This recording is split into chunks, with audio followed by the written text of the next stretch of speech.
I have known Sever Aldrath for 28 years, long enough to recognize when something has shaken him to the root, and long enough to know he will never say so plainly. He is a man of few words and fewer apologies, the Duke of Caldenmere in name, and, in fact, feared in 3 counties, respected in all 6, loved in none that I was aware of, until the night of the Wendell crossing. I was not there for that part. I wish I had been. What I know from the ostler at the Wren and Crown, from the coachman Aldrath hired under a false name, and from Aldrath himself, who told me the essentials some 3 weeks after the fact, while staring into a cold fireplace as though the coals could give them back to him. I have stitched the whole together as faithfully as I can. Every word of it is true. He had been traveling as Mr. Severn, no title, no livery, no man of business beside him. He did this occasionally. He said it was for practical reasons. I believe it was because it was the only way he could move through the world without being treated as a title rather than a person. The coach left Aldmit 4 in the afternoon and should have reached Crossfield by 8. It did not. The Wendell, ordinarily a tame enough river, had been fed 3 days of November rain. By 6 o'clock, the ford at the crossing was running fast and dark, and the coachman knew it. He slowed, tested the stones with a lantern, and then made the decision that coachmen sometimes make when the passengers are getting impatient and the light is going. He drove in. The front wheel found the soft edge at the 3rd stone. The coach tilted, lurched, and then the wheel found nothing at all, and the whole equipage went sideways into the shallows. Not deep, God was merciful, but fast and cold and loud, and the door on the low side was pinned. There were 5 passengers. 2 were a merchant and his wife, who scrambled to the high side and began shouting for the coachman. 1 was a clergyman of perhaps 60 who recited the same prayer 4 times without pausing. 1 was a young man who kicked the upper door open and pulled himself onto the roof in under a minute, which I thought showed admirable presence of mind when I heard it, though he offered no hand to anyone else. And 1 was a young woman named Miss Delia Voss, traveling alone, who was employed as a lady's companion and was crossing to Crossfield to take up a new position. Aldrath hit the low door hard when the coach tilted and caught his temple on the brass fitting. He told me he remembered the cold water across his boots, and then a voice, very clear, very steady, saying, "Mr. Severn, can you hear me? Look at me, please." Not a question, a direction. He looked. She had not scrambled. She was braced against the tilting seat beside him, 1 hand on the brass handle to keep herself upright, and she was looking directly at him with the particular expression of a person's who has decided that panic is inefficient. Her hair had come half down. There was river water on her coat. She assessed the cut on his temple with 1 frank look, pressed 2 fingers of her free hand against it, and said, "You will be all right. Keep your eyes open." He kept them open. It took the coachman and the young man on the roof another 20 minutes to rig a rope from the high door to a tree on the bank and haul the passengers through the cold water 1 by 1. Miss Voss was the last passenger out.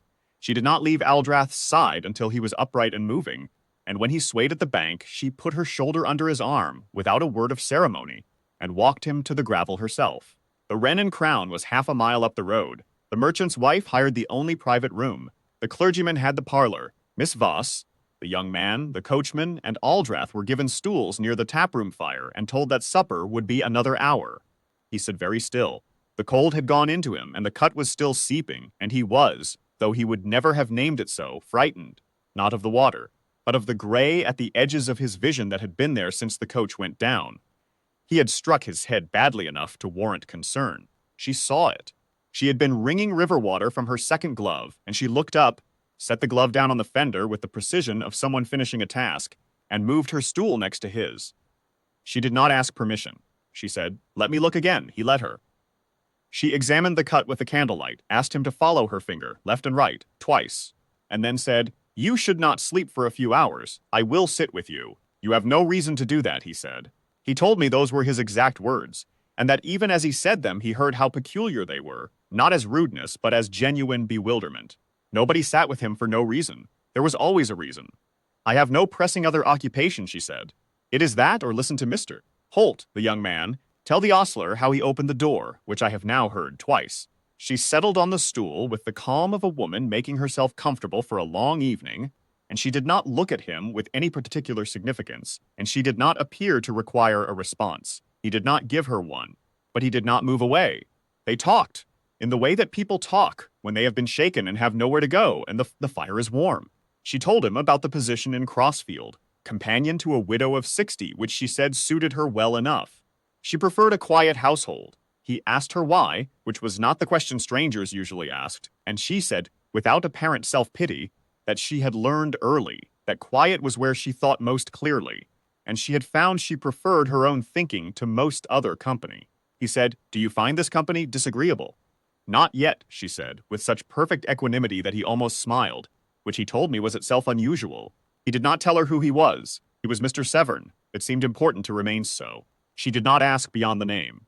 She watched him carefully throughout the evening, not with fuss, not with the hovering anxiety of someone nursing a patient for praise, but with the level attention of someone who had taken on a task and meant to see it through. At 2 in the morning, she sent the yawning potboy for water and a fresh cloth and redressed the cut herself, briskly and competently, and told him he could sleep now if he wished. He slept. He had not slept that cleanly in some time. By 5 in the morning, a relief coach had been arranged. He woke to the sound of the ostler calling the horses and found that she had already settled her account with the innkeeper and was tying her bonnet in the taproom mirror. There was no ceremony about her departure. She picked up her bag. She said, "Safe traveling, Mr. Severn," with the same directness she'd applied to everything else, and she went out the door. He did not ask her surname. He did not know she was Miss Voss of the vicarage of St. Aldrich's in Renmore until I found her for him 3 weeks later, and by then he had asked me 3 times and pretended each time that it was a minor question. It was not a minor question. I know him. When he speaks of a thing as minor, it has been turning in him since the moment it began. I had watched him across those 3 weeks become intermittently unfindable, not absent from his duties. Aldrich was never absent from his duties, but absent from himself in a way I had not seen since his father's death. He ate dinner in the great room at Caldenmere Hall and said nothing. He reviewed correspondence for an hour each morning and signed each letter and set each one down and looked at the window with the expression of a man whose thoughts are somewhere a long way off, and once, only once, and he did not know I saw, he pressed 2 fingers against his own temple, the side that had been cut, and held them there for a moment. I found her in a fortnight. Carriage accident records, the Wren and Crown's register, the coaching company's passenger manifest under Mr. Severn's assumed name. It was not complicated, merely careful. Miss Delia Voss, niece to the Reverend Mr. Aldous Voss of St. Aldrich's, Renmore. Traveling companion, recently arrived in the county, now apparently not employed after all. The Crossfield position had fallen through. She was at the vicarage. I told him on a Tuesday. He sat with the address for a moment and said, "Thank you, Karen," which was his version of a great deal more. On the Thursday morning, he called for his horse. I came with him at a discreet distance. It was not prudence. It was that I could not have stayed home. The vicarage at Renmore was modest, stone, with a kitchen garden that had been well kept into autumn and was only now showing the last frost's work. The Reverend Mr. Voss, we later learned, was away in the village. Miss Voss herself was in the garden when we came up the lane. She was kneeling at the near bed, pressing the last of the winter mulch into the soil with the methodical air of a person completing a task before the cold arrived, and she did not look up until our horses were at the gate. She looked up then. I watched her take in Aldrich, not the horse or the coat or the insignia that he was not in fact wearing, because he had left Caldenmere in plain riding dress, but the man, and specifically the faint scar at his right temple, still pink at the edge. I saw the moment she placed it. She stood. She did not speak. He dismounted, and he handed the reins to me, and he walked to the gate with the deliberate step of a man who has decided something and will see it through, which is the only way Aldrich has ever walked toward anything. He stopped at the low stone post. "Miss Voss," he said. "Mr. Severn," she said, steady as she had been in the coach in the cold water, at 2 in the morning with a candle and a cloth. "Not exactly," he said. "My name is Sever Aldrich." He paused. "I am the Duke of Caldenmere." She absorbed this with the same quality of attention she had given everything else, completely, without theatrics. She looked at him for a long moment, then she said, "Were you going to tell me? At the inn?" "No." "I see." Another moment. "Are you all right?" "Your head." I believe, I have turned it over many times, that she asked about his head because it was the practical thing to ask, and because she was, in all things, practical. But I also believe it undid him more thoroughly than any declaration could have, because it was not curiosity about the title and not the particular attention one gives a duke. It was the same attention she had given Mr. Severn, cold and dazed on a stool by a taproom fire, which is to say, herself plain and uncommonly steady, without calculation behind it. He said, "I came to ask if I might call again, not," and here he paused, and I have rarely seen Aldrich pause, "not as the Duke, as Sever, if you are willing." She looked at him for a long time. I thought she might send him away, and I thought, if she did, that it would be precisely correct and precisely deserved, and I thought Aldrath knew it too because he did not move. She said, "You may call us either if you call honestly." He said, "I intend to." She looked at the garden, and then at him, with the expression I had seen once, through the taproom window, in the small hours of a November night, the expression of a person who has taken on a task and means to see it through. "Then come in, Sever," she said. "My uncle will be home at 4. He went in. I stood at the gate with both horses, and a profound sense that I had just witnessed something the whole county would spend a year failing to understand, and she would spend no time at all explaining. They married in February, at St. Aldrich's with the Reverend Mr. Voss officiating, and the entire village of Renmore in the pews, and no announcement in any London paper until after the ceremony, because she had said she preferred a quiet household, and she had meant it in every particular.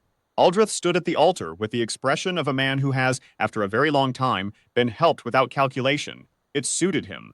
It suited him remarkably well. I have known him 28 years, and I had never seen it before.